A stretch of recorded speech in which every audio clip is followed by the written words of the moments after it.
What's up, motherfuckers?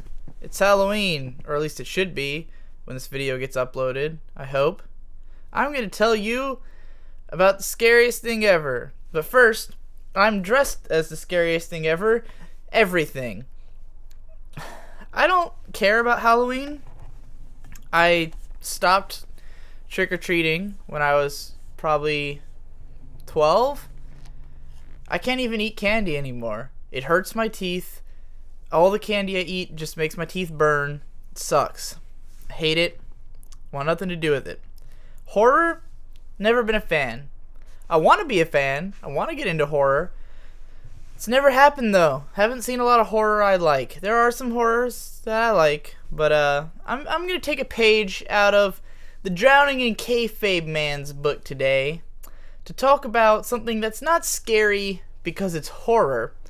It's scary because it's insane and horrible and the worst thing ever. I'm going to tell you about the worst anime ever made, Garzey's motherfucking Wing, which also happens to be one of my favorite anime. Now that might sound like a paradox. How can it be one of your anime and one of the worst? Well, it's one of my favorite because it's one of the worst. And the reasons that it's one of the worst are really interesting to dive into, so that's what we're going to do. And oh my god, this fucking wig! It's hot. It is hot in my room. I have a heat lamp on me. Jesus Christ! Goddamn. Garzey's Wing was made in the mid to late 90s, and it was directed by Yoshiyuki Tomino. If you don't know who that is, Yoshiyuki Tomino is one of the most important anime creators of all time. He created Mobile Suit Gundam. And you cannot overstate the influence of Mobile Suit Gundam. It really was this fucking huge deal. It was basically the Star Wars of anime. And believe me, Yoshiyuki Tomino is the George Lucas of anime in so many ways. The thing about Gundam is that, like George Lucas with Star Wars, Yoshiyuki Tomino was sort of reined in. He was not important when he made Gundam. There was a lot of design decisions he wanted to make, and some of them sound good. Some of the things he wanted to do with the series that he couldn't do sounded interesting. But nonetheless, he was heavily reined in, because at the time that he made Gundam, robot shows were for kids.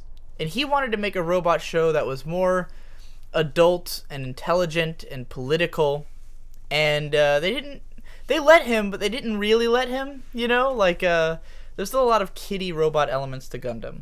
I'm getting off topic. The point is, Gundam is really important. And over time, as Tomino kept making shows, he slowly got more and more unhinged as he was able, much like George Lucas, to get away with basically doing whatever he wanted, because he's Yoshiyuki fucking Tomino.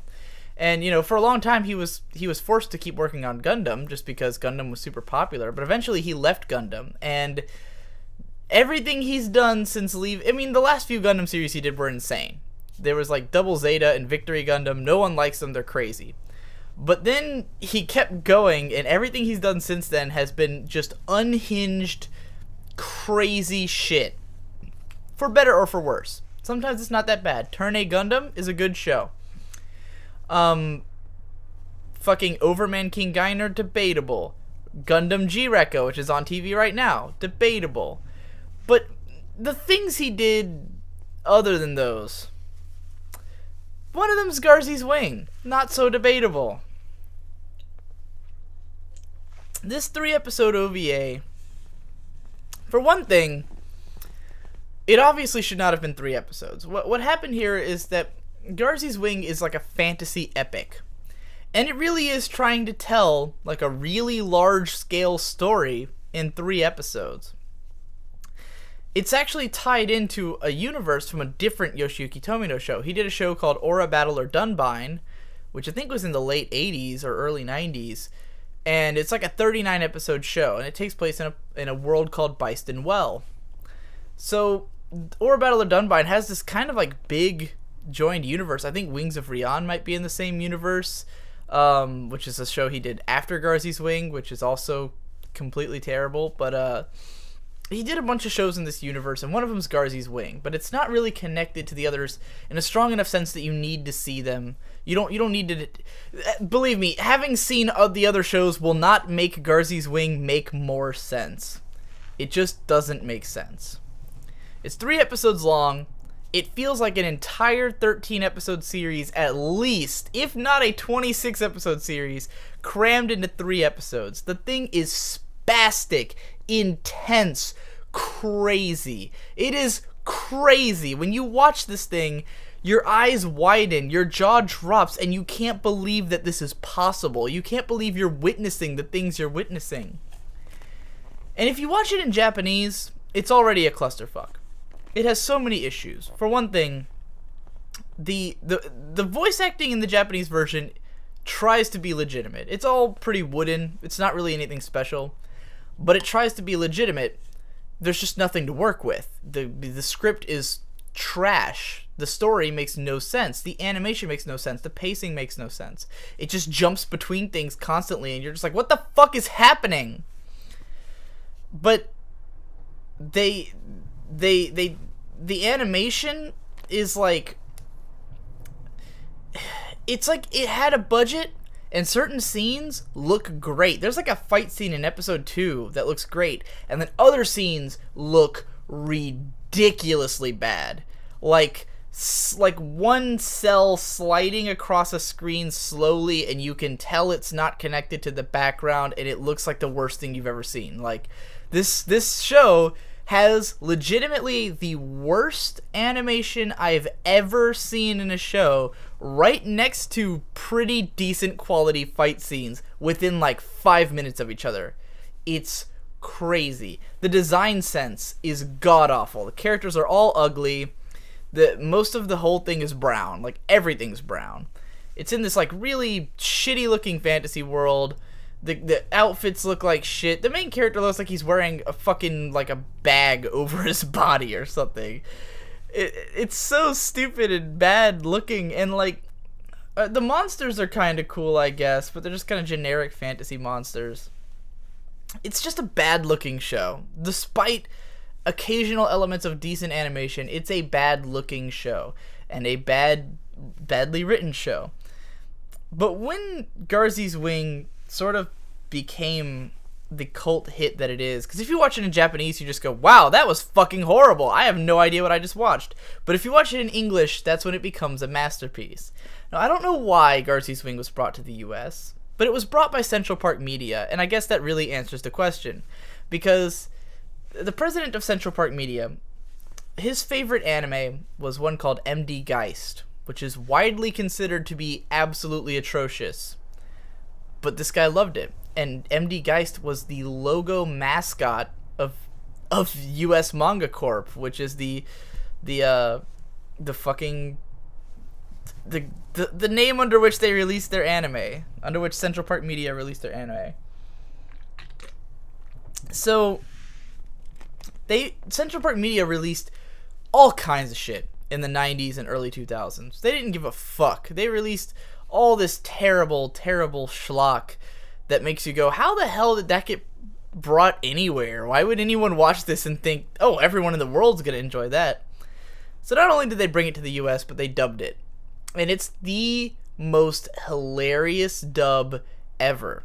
For one thing, all the characters shout constantly. Everyone. They all just shout. Everyone shouts. They stumble over their lines every 5 seconds. They're inconsistent with their characters. They yell over one another. There's like no sense of timing to the dub at all. It was just not directed. No one told these people what to do, and these people walked into a booth, shouted a bunch of lines. It sounds like they were reading the script for the first time. Like, they came into the booth, had the script put in front of them, and they read it. The first line that Chris Chiaki, the main character, says, he says, like, I will go there, and then I will be back for the pool party, Rumiko. Like, he literally fucks up her name in the first line of the film. It's baffling. It's like it's like it came from another world. As you watch it, you can't believe it's really happening in front of you. That this was like made seriously for sale. And no one really knows why this happened. Like, Yoshiyuki Tomino came to an anime convention not long after the release of Garzey's Wing, and they tried to ask him a bunch of questions. By the way, I know this because of the Anime News Network article Buried Garbage, Garzey's Wing, which was written in 2007 and introduced a lot of people, including myself, to Garzey's Wing.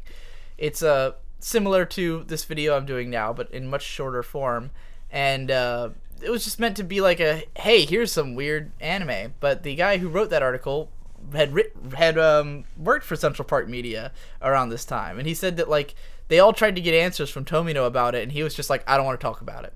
So Tomino knew this was a disaster. He knew that things had gone wrong.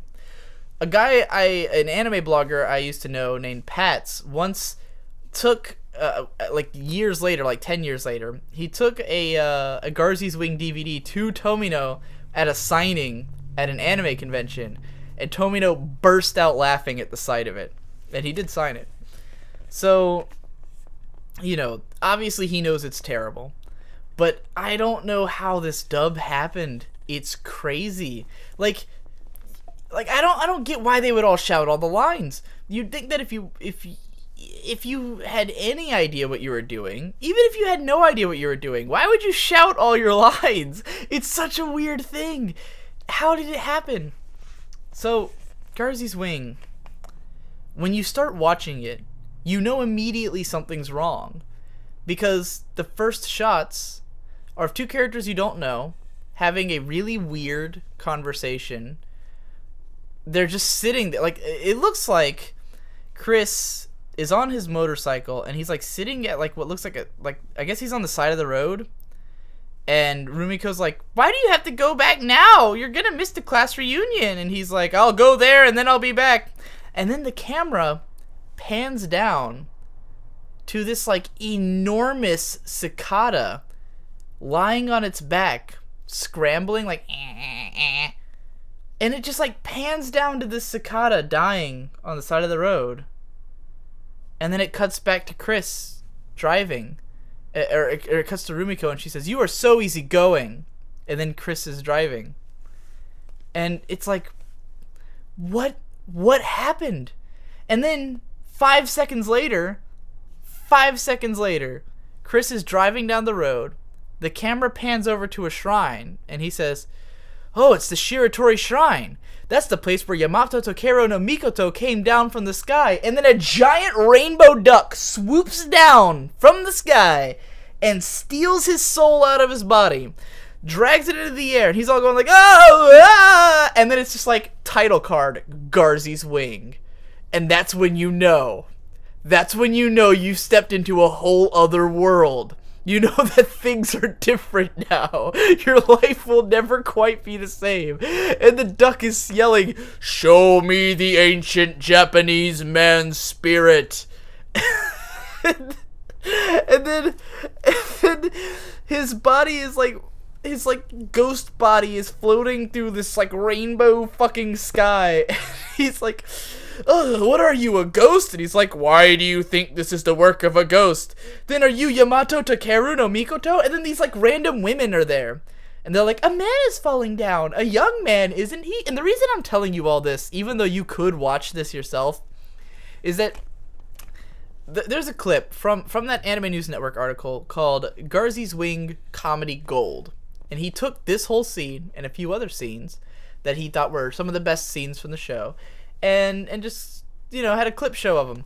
And it's hilarious. And before I saw Garzey's Wing, I had watched that clip show a bunch of times with my friends. And I can honestly say that I learned new things every time I watched it, because so much was happening that I did not process it. Like, when they're falling and the two girls are there, and they say, a man is falling, a young man, isn't he? I just didn't understand. I thought they were in a car or something, or like they were on the road, because that's the thing. 1 second ago he was on the road. Now he's flying through a Technicolor dream world, and then a fucking fairy girl gets stuck in his necklace and dragged with him. And what actually happened there, as I understand it, is that he passed through the fairy world, and those two girls are fairies who are commenting on him. And then another fairy, Falaria Fa, I know that because that's the name of my Terra character, gets caught in his necklace, and he drags her down into Byston Well with him. So she's not from Byston Well, she's from this fairyland, and he just passed through there in this, like, 1 second, completely unexplained moment. Like, we learn later that she like complains about how she's been dragged from her home, but we don't understand why that has happened unless you've inferred it from watching that first scene. So Garzey's Wing, you can only even comprehend it once you've, like, given it a lot of thought. Like, once you've looked back and gone, oh, that scene was supposed to be where he got this item. You couldn't tell because he, like, picked it up in 1 second in some shot, but it was actually important, and now he has it in some later scene. Like, it's always like that. And the dialogue is, of course, classic. If you watch that clip, the Justin Savakis clip, it's beautiful. There's the scene when Chris wakes up in bed, and he's communicating with Chris from Byston Well through a necklace that he's wearing. What you have to understand about this is that when you watch it in the Buried Garbage clip, you might just be thinking, all right, they're talking to each other through the bells. What you have to understand is that the first scene, the first 10 minutes, is Chris's soul getting removed from his body and put into this Byston Well area. And we don't see the original Chris, who was on the motorcycle, until he comes home and goes to bed, and then he wakes up the next day, and there's another Chris talking to him through his necklace. The Chris in the necklace doesn't explain, hey, I'm another you. I'm trapped in another world. We've been split in half. We're two halves of the same person. None of that happens. The first thing you hear is, like, I think we could communicate through these bells. Maybe there's a way to get back through the bells. And then Chris wakes up and he's like, oh my god, I felt like I was having a dream. and then they just start talking through these bells. They haven't established anything. And they just keep talking, and the Chris in the other world is like, 12th and 13th century foreigners surround me. 12th and 13th century foreigners surround me. How are foreigners from two different time periods surrounding you? He says he's being chased by a real I'm being chased by a real army. Even dinosaurs are here, and they use bows and arrows. My sword is unbelievably dull. And when I heard that the first time, I thought, okay, so the dinosaurs use bows and arrows? Is that what he's saying? That he doesn't mean that, I later learned. And I have to admit something. I've never watched all of Garzey's Wing. I've never watched it from start to finish. It's 3 episodes long, and I've never sat through all 3 episodes of Garzey's Wing, because it's impossible. It is the most mentally taxing thing imaginable. It's not to say that there's nothing good in episodes 2 and 3, because they have plenty. Episode 1 is just way more high density with the funny shit, and then episode 2, there will be long stretches where you just, like, kind of lose consciousness and you're not sure what's happening. And then some really hilarious shit will happen, like this one scene where they use this white drug to distract monsters, and the girl's like, we use this white drug to distract the monsters, and Chris is like, we have something similar in our world. It's called a drug. It makes you act funny, and like it. He literally gives like a don't do drugs speech at random in the middle of episode 2. And I've often said that I think that Garzey's Wing, the real narrative, is the story of Chris's sword. Because in the first scene when he shows up in Byston Well, he's naked and he has wings on his feet. And somehow he gets a sword and he's trying to fight with it, but the sword is really dull and bad. And he keeps saying, like, wow, this sword sucks so much. Then he's talking to Chris in the other world and he says, my sword is unbelievably dull.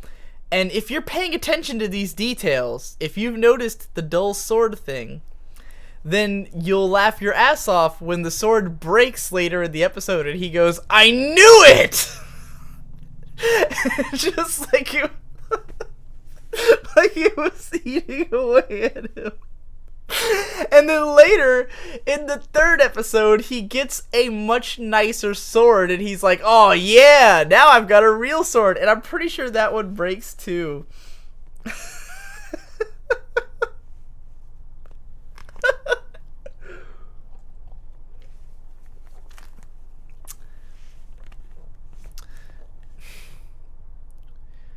He's just a human. Humans are just human. They come into this world with dreams and aspirations. They want it all, and they try to use the power of the earth and power of the spirit. You are right.